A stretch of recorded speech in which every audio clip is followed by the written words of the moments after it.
Niining panahon nga ang putling ebanghelyo gihagis sa mga hiwi nga pagtulunan. Kinahanglan mo barug ang mga tinunan ni Kristo sa pagpakigbisog sa paglaban sa pagtuo, nga magkausa ug alang sa tanang panahong gihatag sa Dios ngadto sa iyang katawan. Maoy hinungdan nga namugna kining tulumanon ang putling ebanghelyo. 30 minutos nga pagsabwag sa tinuod nga ebanghelyo. Kauban ni Pastor Jeremias Hangad, ang putling ebanghelyo. Tulumanon nga gihatod kaninyo sa Herald of Grace Radio Ministries Philippines. Ang putling ebanghelyo. Ang putling ebanghelyo. Ang putling ebanghelyo.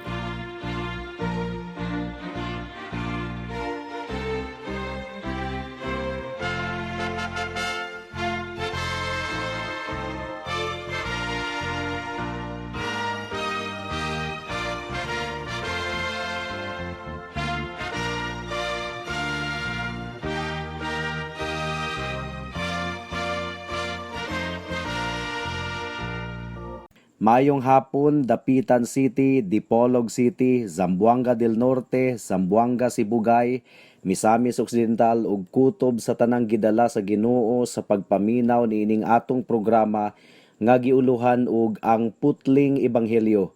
Kini ang inyong igsuon og higala sa kahanginan si Pastor Jeremias Laure Hangad sa Herald of Grace Radio Ministries Philippines. Diniyugan sa iglesia nga nag-sponsor niining atong programa, ang Salitran Covenant Bible Church sa Barangay Salitran, Dakbayan sa Dasmariñas, Probinsya sa Cavite. Ang atong teksto ning takna sa kahaponon makita sa mga buhat kapitulo 17 bersikulo 16 hangtod sa 21. Ang giingon diri: didto sa Atenas, samtang si Pablo nagpaabot kang Silas ug kang Timoteo, nasamok pag-ayo ang iyang hunahuna sa pagkakita niya sa syudad nga nalukop sa mga Dios-Dios. Busa nakiglantugi siya sa mga Hudiyo didto sa sinagoga ug sa mga dili Hudiyo nga nagtuo sa Dios ug sa mga tawo nga mahiadto sa plaza matag adlaw. Pipila ka mga magtutudlo nga Epikureyo ug Stoiko nakiglantugi usab kaniya.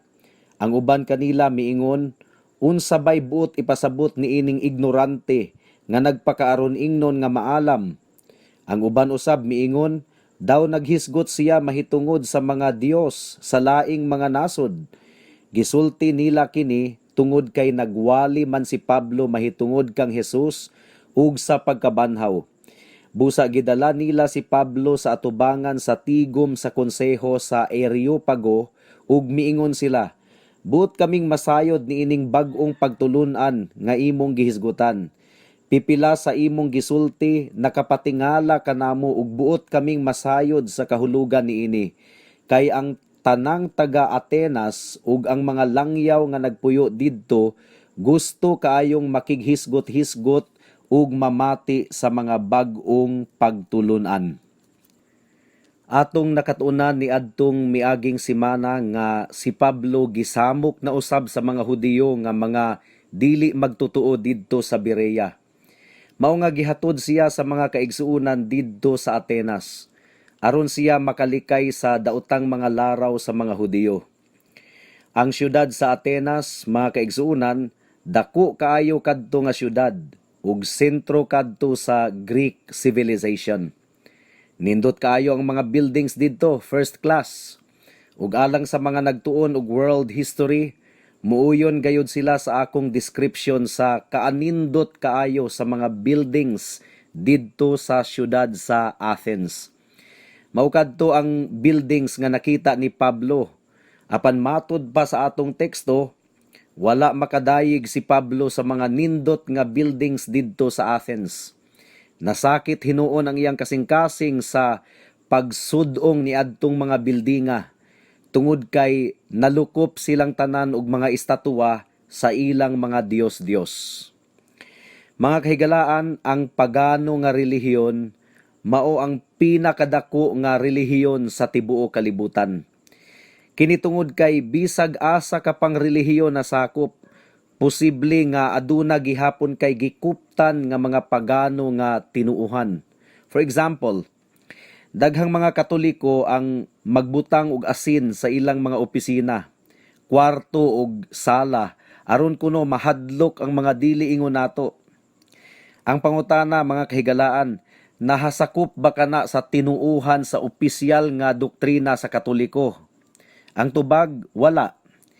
Bisag asa ka pang libro sa mga pari mo konsulta, wala gayoy nakasulat sa official doctrine of the Roman Catholic Church nga giawhag ang mga tawo sa pagbutang og asin sa ilang mga opisina ug mga sala ug kwarto aron molayas ang mga daotang espiritu.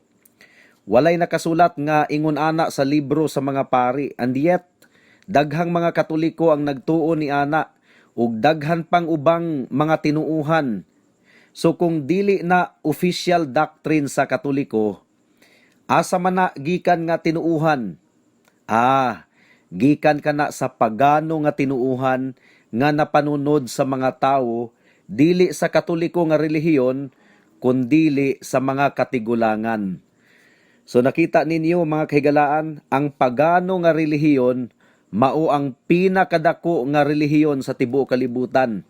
Tungod kay pwede kang makatoliko, pwede kang mamuslim, makristiyan man ug uban pa, apan pagano usab at the same time. Mao nga susiha ang imong mga gikuptan nga tinuuhan, mga kahigalaan. Kung wala ka na'y basihan sa Biblia, dako kaayong tsansa nga pagano kana nga tinuuhan. Kung gusto ka mong masayod kung ang usa ka tinuuhan pagano ba o dili, well, feel free to text me anytime, 0935-744-3030. Adunay duha ka bahin ang atong pamalandong ning takna sa kahaponon. Una, unsa may mahitabo kung matandog ang kinasulurang bahin sa espiritu sa tawo. Ikaduha, unsa kahit tinubdan sa mga dili maayong komento sa mga tawo mahitungod sa ebanghelyo. Mudangat na kita sa unang punto. Unsa may mahitabo kung matandog ang kinasulurang bahin sa espiritu sa tawo? Well, daghan kaayong posible nga mahitabo, mga kahigalaan. For example, si Martin Luther King Jr. sa Amerika, nakita niya ang pagpang-abuso ug pagkaminos sa mga puti nga Amerikano ngadto sa mga negro nga Amerikano. Niadtong wala na siya kaagwanta, naaghat niya ang mga negro nga musuporta kaniya sa pagrally batok sa gobyerno. Maupod kini ang nahitabo sa kinasuluran sa atong mga bayani, sila Jose Rizal, Andres Bonifacio, Emilio Aguinaldo, ug bisan pa niadtong people power. Niadtong nahigmata ang atong mga bayani sa mga pagpang-abuso sa mga katsila. Naagda nila ang atong mga kababayan sa pagsuporta kanila. Mas dako gayud kaayo og mahimo ang pipila lamang ka mga tawo nga nahigmata kaysa milyon-milyon ka mga tawo nga nagpabiling buta o di ba kaha walay pagpakabana. Sa mga tawo nga nahigmata og gidumalaan na sa tumang kadasig sa ilang kasing-kasing, imposible na gayod nga mapugngan ka ng tawhana sa iyang pagabuhaton. Well, posible nga makapugong pa siya sa iyang pagbati sulod sa mubong panahon. Apan moabot ra gayod ang higayon nga mubuto na gayod ang iyang kinasuluran ug bisan pag-unsaon nimo sa pagpugong ka ng tawhana sa iyang pagabuhaton, wala na gayod kay mahimo pa. Mao kini ang nahitabo kang Apostol Pablo sa atong teksto. Niadtong gisud-ong niya ang mga building didto sa Atenas.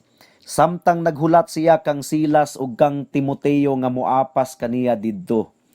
Ang giingon sa atong teksto, nasamok pag-ayo ang iyang hunahuna sa pagkakita niya sa syudad nga nalukop sa mga Diyos-Diyos. Nasakop kaayo ang iyang kinasuluran tungod kay ang tinuod nga himaya sa Dios gitabunan man sa mga tawo ug imbis nga ang tinuod nga Dios ang ilang ilhon nga labaw sa tanan, ang mga Dios-Dios naman hinuon ang ilang giila, gisimba og gitamod. Kung nabasahan ninyo ang libro ni Job, adunay batan-on nga lalaki nga ginganlag Eliho, nga dugay rang gapugong sa iyang pagbati, kay gipasagdahan lang niya ang mga hamto nga mga kauban niya, nga mga higala ni Job sa ilang pagpakigdiskurso kang Job. Apan tungod kay sipyat ang gipamulong ni adtong mga tawhana mahitungod sa Dios, wala na gayud makapugong pa si Eliho sa kasuko nga iyang gibati. Mibuto na gyud ang iyang pagbati, ang iyang dughan, ug iya gayong giabli ang iyang baba, ug gimantala niya ang kamatuoran mahitungod sa Ginoo, uban ang pagbadlong kang Job, ug sa tulo niya ka mga amigo nga si Bildad, Zophar ug Eliphaz. Ang iro, mga kahigalaan, mupaghot gayod kung adunay mupasakit sa iyang amo. Ug ang mga sulugoon usab sa Dios, muabli gayod sa ilang mga baba kung adunay muinsulto sa Dios ug magsabwag og hiwi nga pagtulunan. Kung atong basahon ang Salmo kapitulo 19 bersikulo 136, nakahilak gayod og duro si David, mga kahigalaan, sa pagsudong niya sa mga tawo nga nagpakasala ug misupak sa balaod sa Ginoo. Paminawan ninyo ang gisulat niya diri sa Salmo 119 bersikulo 136. Ang giingon diri, midagayday ang akong mga luha daw suba, kay ang mga tawo wala man magtuman sa imong balaod. Usbon ko, mga kahigalaan, ang tinuod nga mga katawhan sa Dios dili gayod magpakahilom kung ang putling ebanghelyo gihagit sa mga hiwi nga pagtulunan. Mao gani hinungdan nganong nagsibya kita diri sa kahanginan tungod kay mikuyanap na kaayo karon ang mga pagtulunan nga supak kaayo sa ebanghelyo sa grasya sa atong Ginoong Hesukristo. Mao'y hinungdan nganong namugna kining ang putling ebanghelyo.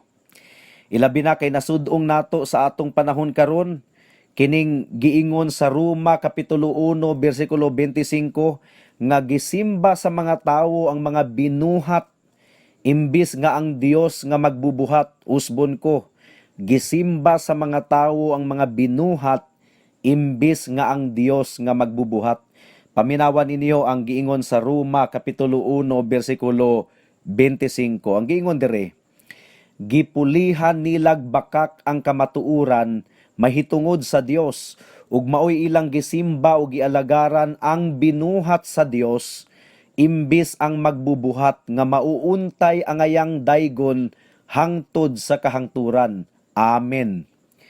Kung ang kasing-kasing sa mga katawhan sa Ginoo gidumalaan og kaluoy alang sa kalag sa mga katawhan, magpakahilom lang ba sila? Dili gayod, mga kahigalaan. Hinaot nga tandugon sa balaang espiritu ang atong kinasuluran aron kita maaghat sa mga pagampo ug pagsangyaw sa kamatuoran. Niadtong nasakit kaayo ang kinasuluran ni Martin Luther tungod kay ang mga tawo nga iyang gingsakupan didto nagsalig sa mga penitensya, mga indulhensya ug sa mga pagampo alang sa mga patay aron sila maluwas. Imbis nga musalig lamang kang Kristo sa iyang balaang dugo nga giula didto sa cross sa Kalbaryo, ingon nga igo na alang sa kapasayloan sa tanang mga sala sa mga mutuo ug musalig kaniya. Well, gitaptap ni Martin Luther ang iyang 95 thesis didto sa iyang kapilya sa Wittenberg sa Germany niadtong tuig 1517. Ug mao kadto ang hinungdan nganong nahigmata ang mga tawo ug mipasakop na og balik sa awtoridad sa Biblia lamang, ingon nga bugtong basihan sa pagtuo ug pagkinabuhi. Kung atong basahon ang bersikulo 17 sa atong teksto, mga kahigalaan, dili na ta makuratan kung anong nakiglantugi si Pablo sa mga pagano nga nagsimba og mga Dios-Dios sa Atenas. Apan nganong giingon usab sa maong bersikulo nga nakiglantugi usab siya sa mga Hudiyo ug mga Hintil nga nagtuo sa Dios. Nagtuo sila sa Dios, pero nganong nakiglantugi pa man si Pablo ngadto kanila? Nga klaro man kaayo nga wala sila nagsimba og Dios-Dios. Nagtuo ko mga kahigalaan nga nasakit si Pablo kung nganong nagpakahilom lamang sila sa kamatuuran ug walay pagpakabana sa mga kalag sa mga pagano didto sa Atenas. Kung ang mga nagkupot sa kamatuuran magpakahilom na lang, kinahanglan gayud silang pagabadlungon. Subo kaayong pamalandungon kung ang tinuod nga iglesia sa atong Ginoong Hesukristo nga mga tinugyanan sa kamatuuran magpakahilom na lang ug walay pakabana sa kalag sa mga katawhan. Subo kaayong pamalandungon. Ang iglesia nga nagtinapulan sa pagsangyaw dili gayud kana mutubo nga iglesia ug moabot ang panahon nga mamatay kana nga iglesia. Unsa kahano kung adunay mumho ug buling sa aping sa usa ka tawo, unya wala gayoy nakapahibalo sa iyaha bisag usa na lang sa iyang mga amigo nga nagkabulingit day ang iyang aping sa mumho ug buling sa taklob sa kaldero or lubot sa kaldero. Unsa may pagabation anang tawhana? Ug unsa kahano kung ang mga tawo mamatay na lang apan wala gayud masayod sa kamatuuran tungod kay ang mga Kristohanon nagpakahilom lang. Panilngan gayud kita sa Ginoo mga kaigsuunan diha kang Kristo. Panilngan kita sa Ginoo sa dugo sa mga katawhan nga napukan gumikan sa atong pagpakahilom. Mudangat na kita sa ikaduhang punto. Unsa kahay tinubdan sa mga dili maayong komento sa mga tawo mahitungod sa ebanghelyo.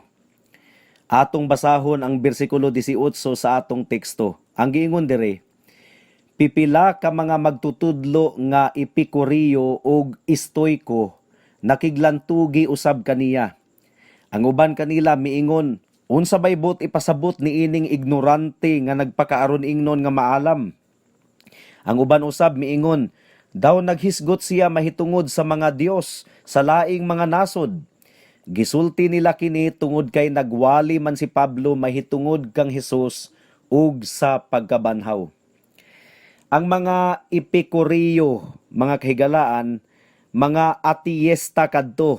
Atiyesta kaning dili nagtuo or wala nagtuo nga adunay Dios.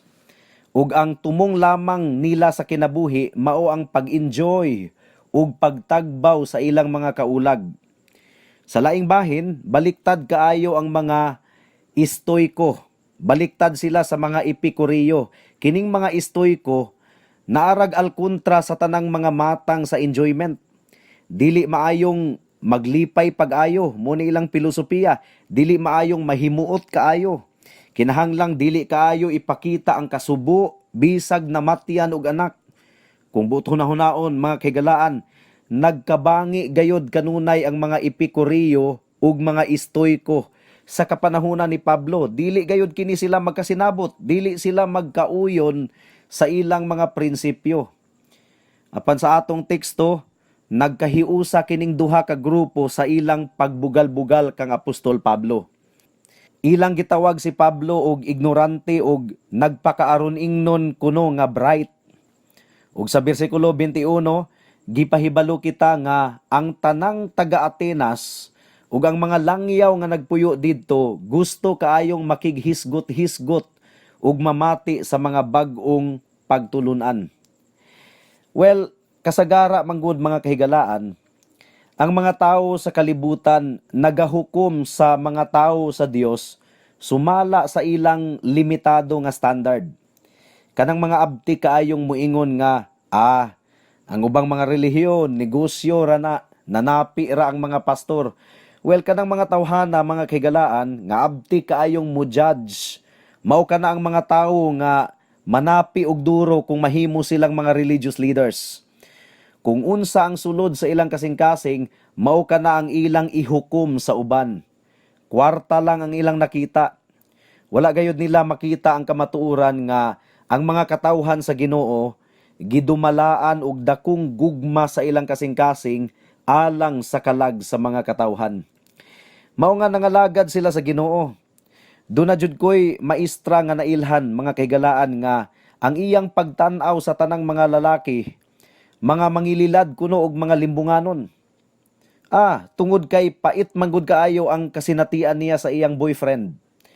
Apan dili makatarunganon mga kahigalaan kung angino na ang tanang mga kalalakihan, gumikan lamang sa pait niyang kasinatian. Sa susamang paagi, tinuod baya nga dunag yung mga religious leaders nga nangwarta ra gyud. Obvious kaayo ang uban. Ug hinaot nga mahigmata sa kamatuoran ang ilang mga members. Apan dili makatarunganon nga angino ng uban nga mga pastors nga nagtinarong sa pagpangalagad sa Ginoo. Ang tinuod nga pastor, bisag kulang ang love gift nga gihatag sa church ug dili igo aron mabuhi ang ilang pamilya, magpastor ra jud gihapon. Matinud-anon gihapon sa pagmantala sa kamatuoran, uban ang ekstra nga pagpaningkamot aron matagbo gihapon ang panginahanglanon sa ilang pamilya. Saludar gayud kaayo ko sa mga pastors nga nagsakripisyo taliwala sa mga kapitos tungod ug alang sa pagpangalagad sa Ginoo. Ug dalaygon usab ang Ginoo sa mga asawa ni anang maong mga pastors nga naningkamot usab aron matagbo ang panginahanglanon sa ilang pamilya. Ang uban sa mga tawo sa atong teksto miingon mahitungod kang Pablo nga daw naghisgot kuno siya mahitungod sa mga Dios sa laing mga nasod. Gisulti nila kini tungod kay nagwali man si Pablo mahitungod kang Hesus ug sa pagkabanhaw. Well, usbon ko mga kahigalaan, gihukman nila si Pablo sumala rapod sa kung unsa ang nakabut sa ilang panabot. Samtang nagwali si Pablo mahitungod sa bugtong Dios ug manluluwas nga si Hesukristo, tungod kay daghan man kaayong mga Dios didto sa Atenas, nagtuo sila nga si Jesus usa lang kamatang sa Dios nga ka-level rapod or gidugang sa ilang mga Dios. Wala sila'y idea sa kining gitawag og monotheism o pagsimba lamang sa usa ka Dios. Tungod kay daghan man kaayo silag mga Dios didto sa Atenas. So mikomento sila mahitungod sa giwali ni Pablo, sumala rapod sa ilang limitado nga pagsabot o limitado nga background. Nagwali si Pablo mahitungod sa Mesiyas. Apan ila kining gisabot isip Dios nga taga-ubang nasod. Kini tungod kay lain-lain man ang mga Dios sa matagdapit didto sa Atenas. Gawali usab si Pablo mahitungod sa pagkabanhaw. Ang ilang nasabtan, mao nga nagwali si Pablo mahitungod sa diwata nga si Anastasis, diwata nga in charge sa pagkabanhaw sa mga patay.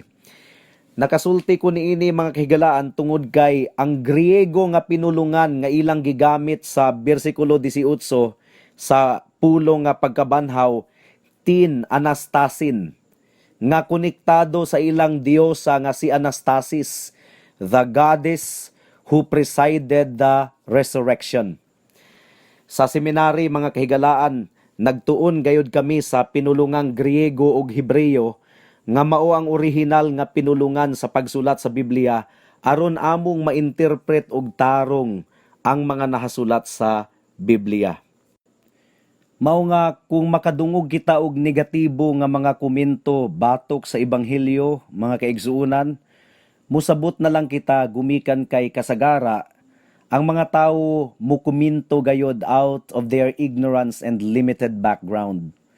Sa mga gustong magpastor, dili pwede niini nga buluhaton ang mga mabaw ug lubot, ang mga dalirang masakitan sa mga negatibo nga komento. Kay normal ra sa mga pastors nga makadawat og mga pagtamay ug paghukom gikan sa mga dili magtotoo, maparyente man o dili. Dili na gyud maihap mga kaigsuonan ang mga pagtamay nga akong nadawat personally gumikan sa pagwali nako sa pulong sa Ginoo. Mudangat na kita sa mga aplikasyon.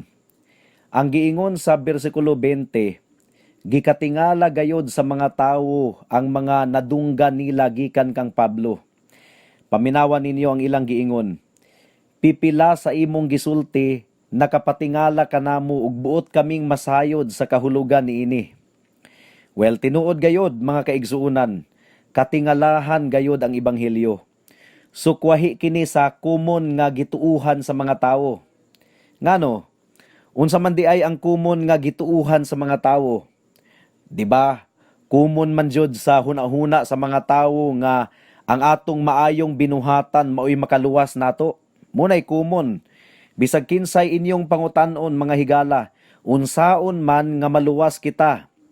Ang tubag sa kasagara, magbinuutan, magbuhat og maayo, sundon ang napulo kasugo. Dili gayod common ang mensahe sa ebanghelyo nga nagaingon nga ikaw makasasala og dili ka makaluwas sa imong kaugalingon. Ang bili sa imong maayong buhat, dinug-an ra nga panapton atubangan sa Ginoo. Isayas kapitulo 64, bersikulo 6. Walay ipakamatarong atubangan sa Ginoo, pinaagi sa maayong buhat ug pinaagi sa pagsunod sa balaod sa Dios. Ang 10 Commandments, mga kahigalaan, nagpahibalo lamang kanato nga kita makasasala ug nanginahanglan kita og manluluwas. Apan dili gayod makaluwas ang 10 Commandments. Si Kristo lamang ang makaluwas. Kung walay pag-aga sa dugo, walay kapasayloan sa sala. Well, si Hesukristo nag-ula sa iyang dugo, namatay ug nabanhaw pag-usab aron mabayaran sa kinatibuk-an ang silot sa sala. Dili kita makaluwas sa atong kaugalingon. Si Kristo lamang ang bugtong Dios ug manluluwas sa tanang mga naghinulsol sa ilang mga sala ug nagsalig lamang sa dugo ni Hesukristo alang sa kapasayloan sa ilang mga sala. Nagwali kami aron ipahibalo sa mga tawo nga dili pinaagi sa maayong buhat ang kaluwasan. Ang kaluwasan tungod lamang sa grasya sa Dios nga madawat sa usa ka tawo pinaagi sa pagtuo kang Hesukristo. Efeso kapitulo 2 bersikulo 8 hangtod sa 9. Mao nga undangi na og salig ang imong kaugalingon higala ug ibalhin ang imong pagsalig kang Hesukristo lamang, ang bugtong Dios ug manluluwas sa mga makasasala nga susama nimo ug susama kanako. Amen. Hangtod din nilang kita taman sa atong pagtuon karong taknaa tungod kay wala na kitay oras pa. Ako kamong padayon nga giimbitar sa pagpaminaw niining atong programa sa matag Sabado, alas 4 hangtod sa alas 4:30 sa hapon dinhi sa Radyo Bibo. Daghang salamat. Kay walay mahimong matarong atubangan sa Dios pinaagi sa pagtuman sa balaod. Ang mahimo lamang sa balaod mao ang pagpaila sa tao nga siya nakasala. Apan karon gipadayag sa Dios ang iyang paagi sa paghimong matarong sa mga tao ug kini dili pinaagi sa balaod. Gipamatud-an kini sa balaod ug sa mga propeta. Gihimong matarong sa Dios ang mga tao pinaagi sa ilang pagtuo kang Hesukristo kay managsama man ang tanang mga tao. Nakasala ang tanan og nahilayo sa himaya sa Dios. Apan pinaagi sa grasya nga gigasa sa Dios ngadto kanila, mahimo silang matarong pinaagi kang Kristo Jesus nga nagluwas kanila. Gihatag siya sa Dios aron pinaagi sa iyang dugo, mapasaylo ang mga sala sa mutuo kaniya. Niining paagiha, gipakita sa Dios ang iyang pagkamatarong, ug tungod sa iyang pagkamapailubon, wala niya tagda ang ilang mga sala kaniadto. Apan karon, gitagad na niya ang mga sala sa mga tao, aron pagpakita nga siya matarong ug himuon niyang matarong ang tanan nga mutuok kang Hesus. Karon, unsa na may angay tang ipanghambog? Wala. Nganuman, tungod ba kay ang tao nagtuman sa balaod? Dili. Kundili tungod sa iyang pagtuo. Kay maoy atong gituuhan nga ang tao himuong matarong sa Dios, pinaagi sa pagtuo ug dili pinaagi sa pagtuman sa balaod. O Dios ba lamang di siya sa mga Hudiyo?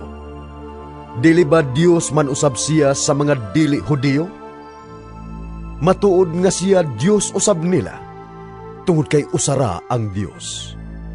Himuon niyang matarong ang mga Hudiyo pinasikad sa ilang pagtuo, ug ang mga dili Hudiyo himuon niyang matarong pinaagi usab sa ilang pagtuo.